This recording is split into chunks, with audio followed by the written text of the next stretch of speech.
Dear friends, हम millet की बात कर रहे हैं। तो मिलेट के बारे में सबसे पहले जो लाइन कही जाती है कि मिलेट्स एक रफ एंड टफ ग्रेन्स हैं जिनको कठिनाइयों में भी उगाया जा सकता है और इनमें हाईएस्ट मात्रा में विटामिन मिनरल्स पाए जाते हैं, इसलिए हमारे ग्रेन्स के बहुत ही महत्वपूर्ण पार्ट हैं मिलेट्स। अगर कोई व्यक्ति नियमित रूप से मिलेट का सेवन करता है तो उसे बहुत सारी बीमारियां जैसे कि बीपी और डायबिटीज आदि नहीं होती हैं, और अगर हो गई हैं तो धीरे धीरे करके ठीक होने लगती हैं। तो मिलेट खाने के बहुत ही महत्वपूर्ण भाग हैं।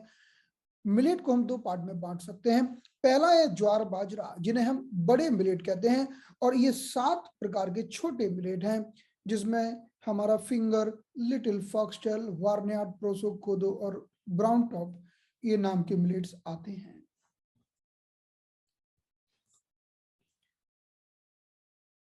तो अब हम अगर मिलेट का दूसरा डिवीजन देखें तो ये अगले डिवीजन में मिलेट को हमने 3 पार्ट में बांटा है। पहला है नेगेटिव मिलेट्स, दूसरा है न्यूट्रल मिलेट और तीसरा है पॉजिटिव मिलेट।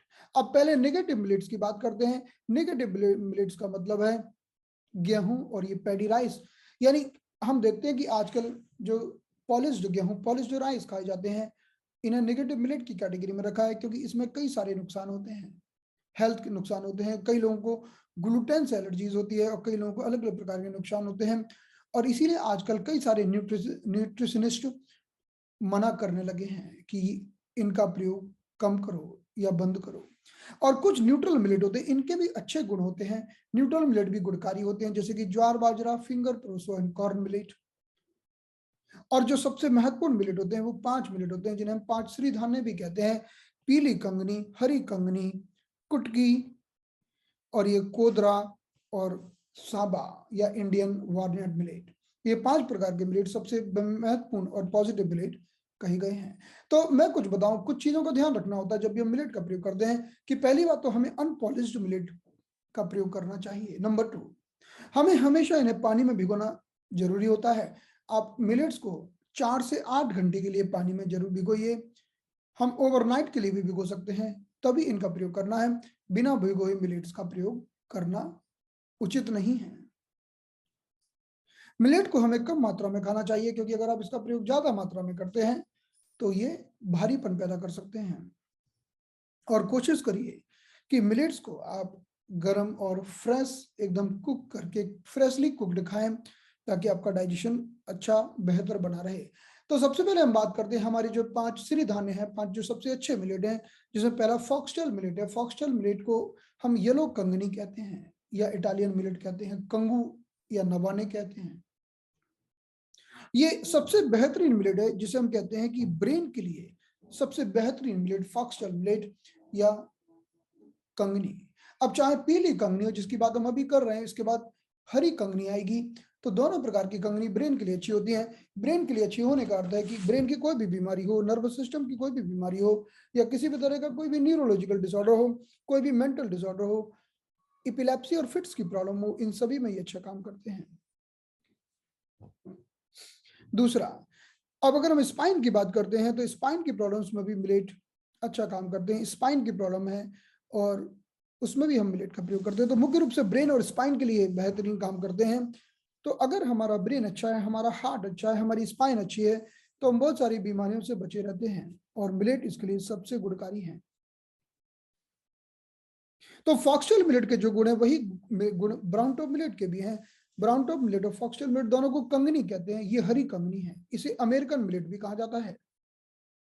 तो ये भी दोनों प्रकार की कंगनी ब्रेन के लिए बहुत अच्छी है। ब्रेन के लिए अच्छी का मतलब है किसी को मेंटल डिसऑर्डर हो, एंजाइटी हो, नर्वस सिस्टम की प्रॉब्लम हो, डिप्रेशन हो, या फिट्स आते हो, इपिलेप्सी के झटके आते हो, ब्रेन की अलग अलग प्रकार की प्रॉब्लम्स के लिए हम इनका प्रयोग करते हैं, और स्पाइन की प्रॉब्लम के लिए भी हम इनका प्रयोग करते हैं। ब्राउन टॉप मिलेट्स को सबसे ज्यादा फाइबर वाला मिलेट माना गया है।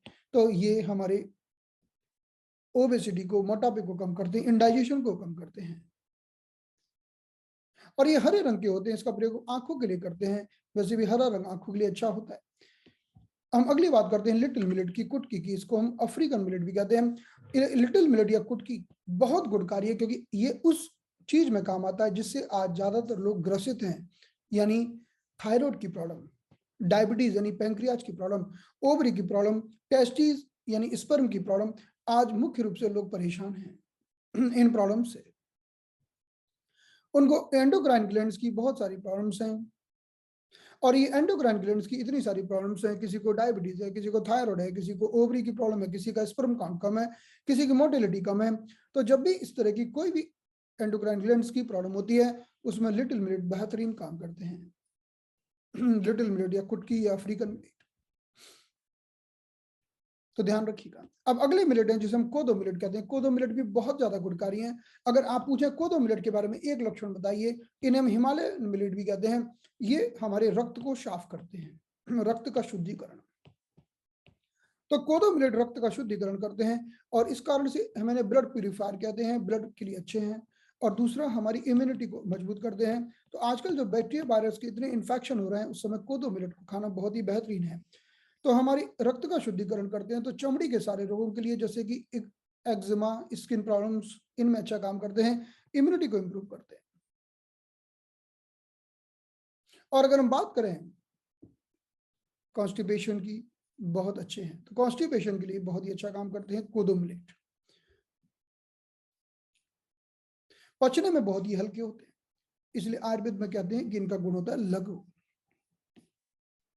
तो मुख्य रूप से अगर अब मैं एक लाइन बताऊं तो कोदो मिलेट ब्लड प्यूरिफायर हैं, और दूसरी लाइन ये इम्यूनिटी को इंप्रूव करते हैं। अब हम बात करते हैं, हमारे भारत में वारनट मिलेट का प्रयोग उपवास के समय किया जाता है, जिसे हम सावा भी कहते हैं, सावा या श्यामक। ये बहुत ही गुणकारी है, हमें कभी कभी इसका प्रयोग करना चाहिए। अगर हम मिलेट नहीं खाते तब भी कम से कम हफ्ते में एक बार बारनाट मिलेट का प्रयोग करना चाहिए।